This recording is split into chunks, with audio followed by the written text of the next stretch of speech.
ಇದು ಏನಂಗೆ ಹಿಂಗಾದ್ರೆ ಸರ್ ಅಂದರೆ ಇಂಡಸ್ಟ್ರಿ ಬೆಂಬಲ ಕೊಡ್ತಾ ಇದ್ದಾರೆ ಅವ್ರು ಆ ಕಡೆ ಇವ್ರು ನೋಡ್ತಾ ಇಲ್ವಲ್ಲ ಅಂತ ಹೇಳಿ, ಯಾಕಂದರೆ ರೇಣುಕಾಸ್ವಾಮಿ ಕುಟುಂಬ ಅದು ಎಷ್ಟು ಕಷ್ಟದಲ್ಲಿದೆ ಅನ್ನೋದು ಗೊತ್ತಿದೆ. ಅವ್ರು ನೋಡ್ತಾ ಇಲ್ಲ, ಎಲ್ಲ ಸೇರಿಕೊಂಡು ಯಾಕೆ ದರ್ಶನ್ ಅವರ ಸಮರ್ಥನೆ ಮಾಡ್ಕೊಳ್ಳೋದಕ್ಕೆ ಬೆಳೆದಿದ್ದೀರಾ ಅನ್ನೋದೊಂದು ಪ್ರಶ್ನೆ ಬರುತ್ತಲ್ಲ. ಒಂದು ವಿಷಯ ಬಹಳ ಪ್ರಾಮಾಣಿಕವಾಗಿ ಹೇಳ್ತೀನಿ, ಬಹಳ ಮುಕ್ತವಾಗಿ ಹೇಳ್ತೀನಿ ಕೇಳಿ. ಈ ಎಲ್ಲ ಆಗುಗಳನ್ನು ನೋಡ್ತಾ ಇದ್ದೀವಿ.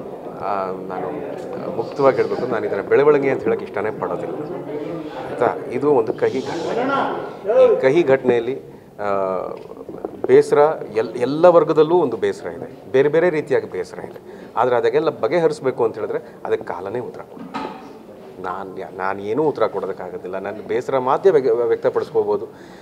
ತುಂಬ ಗೊಂದಲದಲ್ಲಿದೆ, ಪರಿಸ್ಥಿತಿನೇ ಬಹಳ ಗೊಂದಲದಲ್ಲಿದೆ.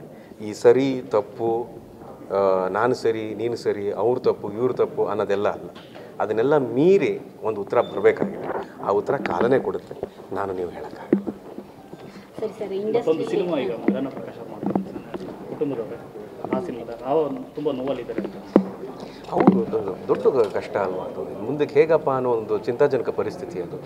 ಅದು ಯಾವ ರೀತಿ ಅವರು ನಿರ್ಧಾರ ತಗೋತಾರೆ, ಏನು ಎತ್ತ ಅನ್ನೋದು ಅವ್ರಿಗೆ ಬಿಟ್ಟಿದ್ದು. ಸರ್, ಅದೇ ಇಂಡಸ್ಟ್ರಿಯಲ್ಲಿ ಒಳ್ಳೊಳ್ಳೆ ಸಿನಿಮಾಗಳು ಬರ್ತಾ ಇಲ್ಲ, ಬಂದರೂ ಕೂಡ ಅದು ನಿಂತ್ಕೊಳ್ತಾ ಇಲ್ಲ, ಈ ಥರದ್ದೊಂದು ಕೊರಗಿದೆ. ಅದ್ರ ಬಗ್ಗೆ ತಾವೇನು ಹೇಳ್ತೀರಾ? ಒಳ್ಳೆ ಸಿನಿಮಾ ಬರಬೇಕು. ಜನ ಥಿಯೇಟ್ರಿಗೆ ಬರ್ತಿಲ್ಲ ಅನ್ನೋ ಮಾತು ನಾನು ಯಾವತ್ತೂ ನಂಬ್ದವನಲ್ಲ. ಒಳ್ಳೆ ಸಿನಿಮಾ ಮಾಡಿದಾಗ ಜನ ಥಿಯೇಟ್ರಿಗೆ ಬಂದೇ ಬರ್ತಾರೆ. ಸೊ ನಮ್ಮ ಕೆಲಸ ಏನಿದ್ರು, ನಮ್ಮ ಕಾಯಕ ಏನಿದ್ರು, ಒಳ್ಳೆ ಕಥೆ ಬರೀಬೇಕು, ಒಳ್ಳೆ ಪಾತ್ರಗಳನ್ನ ಬರೀಬೇಕು, ಒಳ್ಳೆ ಸಿನಿಮಾ ಮಾಡಬೇಕು, ಅದನ್ನು ಜನರಿಗೆ ತೋರಿಸ್ಬೇಕು. ಜನ ಕಾಯ್ತಾ ಇದ್ದಾರೆ. ಒಂದು ಒಳ್ಳೆ ಸಿನಿಮಾ ಬೇಕು, ಒಂದು ಒಳ್ಳೆ ಕಥೆ ಬೇಕು. ಒಂದು ಸ್ವಲ್ಪ ಜಿಗಿಡಿದ್ರು ಒಳಗೆ ಜನ ಹತ್ಬಿಡ್ತಾರೆ. ಇವಾಗ ಒಂದು ಸ್ವಲ್ಪ ಕಚ್ಗಳಿಗೆ ಕೊಟ್ಟರೆ ನಕ್ಕು ಬಿಡ್ತಾರೆ. ಇವಾಗ ಆ ಪರಿಸ್ಥಿತಿಲಿದ್ದಾರೆ. ಅವ್ರಿಗಿರೋವಂಥ ಬ್ಯುಸಿ ಲೈಫ್ ಆಗಲಿ, ಇವಾಗಿನ ಪರಿಸ್ಥಿತಿ ಆಗಲಿ, ಎಲ್ಲವೂ ಕೂಡ ಜನರು ಎಂಟರ್ಟೈನ್ಮೆಂಟಿಗೆ ಕಾಯ್ತಾರೆ. ಆದರೆ ಅದನ್ನು ಕೊಡುವಂಥ ಸಾಹಸ ನಾವು ಮಾಡಬೇಕಷ್ಟೇ. ಪರ್ಸ್ನಲ್ ಲೈಫಲ್ಲಿ ತುಂಬ ಲಾಸ್ ನೆಕ್ಸ್ಟ್ ಮಂತು ಅಂತ ಬಂದರೆ ಒಂದು ಎಲ್ಲೋ ಕಹಿ ಘಟನೆ ಆಗ್ಬಿಡುತ್ತೆ. ನೀವು ನಡೆಸೋದಕ್ಕೆ ಇಷ್ಟ ಇಲ್ಲ ಸರ್, ದಯವಿಟ್ಟು ಭಾವುಕ ಮಾಡೋಕ್ಕೆ ಇಷ್ಟ ಇಲ್ಲ. ನೀವು ಹೇಳ್ತಾನೆ ಇದ್ರಿ, ಅದನ್ನು ಹೇಳ್ತೀರಿ, ಇದನ್ನು ಹೇಳ್ತೀರಿ, ಮಗನೂ ಚಿವಿಡ್ತೀರಿ, ತೊಟ್ಲು ತೋಗ್ತೀರಿ. ಇದಕ್ಕೆ ನಾನು ಏನು ಹೇಳಬೇಕು ನನಗೆ ಗೊತ್ತಿಲ್ಲ. ಆಯ್ತು, ನೆನಪಲ್ಲಿರ್ತಾರೆ, ಖಂಡಿತ ನೆನಪಲ್ಲಿರ್ತಾರೆ.